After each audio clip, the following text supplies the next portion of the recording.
There is a fundamental difference between a man and the men. Between the individual who thinks, builds, and stands alone, and the collective that moves together without asking why. History rarely remembers groups. It remembers names. It remembers individuals who stepped outside of agreement, outside of permission, and outside of the comfort of belonging. It is the man, not the men, who ultimately counts. Not because the group is meaningless, but because the group is usually reactive, while the individual is generative. One preserves what already exists, the other creates what did not exist before. And this distinction changes everything. The group of men, as a whole, is rarely the engine of progress. More often, it is the environment that resists it. The collective tends to operate on imitation. It borrows ideas, borrows values, borrows identity. It forms consensus not through deep internal understanding, but through repetition: what is seen, what is rewarded, what is socially safe. This is not necessarily a moral failure. It is a psychological one. Humans are social creatures. Belonging has always been tied to survival. But survival behavior is not the same as creative behavior. And this is where the divide begins, because within every generation, there are a small number of individuals who break from that instinct. They do not merely inherit values, they interrogate them. They do not simply follow paths, they question whether the path should exist at all. This is the man. The man is not defined by superiority in the shallow sense. He is defined by separation. He thinks for himself, even when it is inconvenient. He builds according to his own internal logic, even when it contradicts popular approval. He develops a moral code that does not depend on external validation, but on internal consistency. This is what philosophers like Søren Kierkegaard, Friedrich Nietzsche, Ralph Waldo Emerson, and others circled around in different ways: the idea that authenticity requires isolation from the crowd. Because the moment a man fully submits his thinking to the group, he stops becoming an origin of thought and becomes a reflection of it. The group, by contrast, tends to function as a stabilizing force. It protects norms. It enforces belonging. It rewards conformity and punishes deviation. There is value in that. A society cannot function without shared agreement, but stability is not the same as greatness. The group is efficient at maintaining what is already known. It is not efficient at discovering what is not yet known. And because of that, the group often misunderstands the individual. The man who breaks away is not immediately seen as a contributor. He is often seen as a disruption. He challenges assumptions that others have built their identities around. And that creates discomfort. Not necessarily because he is wrong, but because he is uncontrolled. This is where tension forms between the individual and the collective. The man creates, the group evaluates. The man risks. The group judges. And often, what begins as misunderstanding can turn into resistance. Not always out of malice, but out of psychological self-preservation. When someone operates outside the rules that others unconsciously depend on, it forces those rules to be questioned. And most people do not want to question the structure that gives them stability. So instead, they defend it. This is where many thinkers have noted a recurring pattern.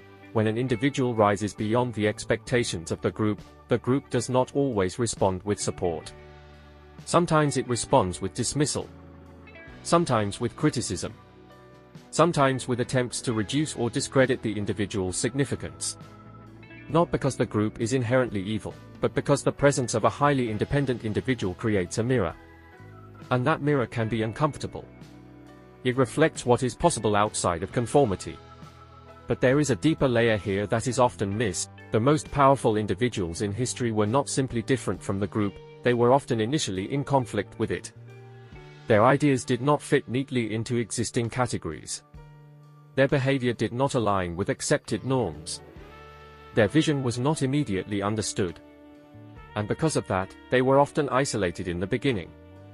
Yet over time, what was once considered deviation becomes foundation. What was once rejected becomes standard. What was once the thinking of one man becomes the structure of many.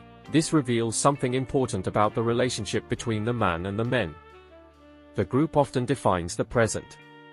The individual often defines the future. The group organizes what is already known. The individual introduces what was previously unthinkable. And because of this, their roles are fundamentally different. This is not about cooperation versus isolation. Collaboration is necessary. No man builds anything meaningful entirely alone. Ideas are refined through interaction, challenged through dialogue, and strengthened through opposition. But there is a difference between collaboration and collectivism.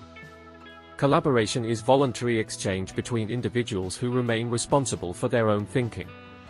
Collectivism, when taken to its extreme, removes that responsibility.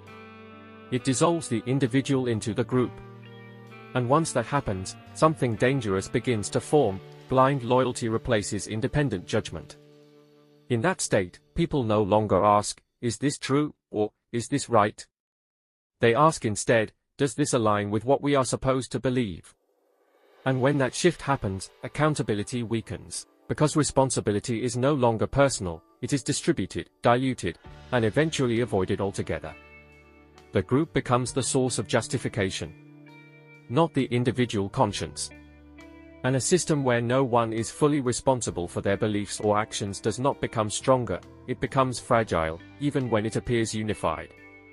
The individual, in contrast, cannot hide inside consensus. He is forced to stand behind his thinking completely. That pressure produces clarity. It produces ownership. It produces truth, or exposes error. The group may create stability, but the individual is what prevents stability from turning into stagnation or unquestioned conformity. There is also another uncomfortable truth. When a highly capable individual builds something outside the structure of the group, it can disrupt the internal narrative of those who remain inside it. Because it introduces a comparison that was not previously visible. Not everyone reacts to that with hostility, but many respond with defense mechanisms, skepticism, dismissal, or attempts to reinterpret the individual's success as luck, arrogance, or illegitimacy. Often not consciously, but psychologically. Because it is easier to question the individual than to question one's own path. But despite all of this, the pattern remains consistent throughout history. The man who deviates, who builds independently, who refuses to fully surrender his thinking to the collective, this is the figure that tends to leave lasting impact. Not because he is above humanity, but because he is willing to stand slightly outside of it in order to see it more clearly. So when we say, "It is the man, not the men, who count," it is not a rejection of society. It is a recognition of function. The group sustains. The individual transforms. The group preserves. The individual disrupts, and without disruption, there is no evolution. In the end, every era is defined not by how many people agreed, but by the few who did not. Not by how well the group maintained itself, but by the individuals who redefined what the group could become. That is why history remembers names, not crowds. That is why ideas are rarely born from consensus. And that is why the man, not the men, ultimately counts.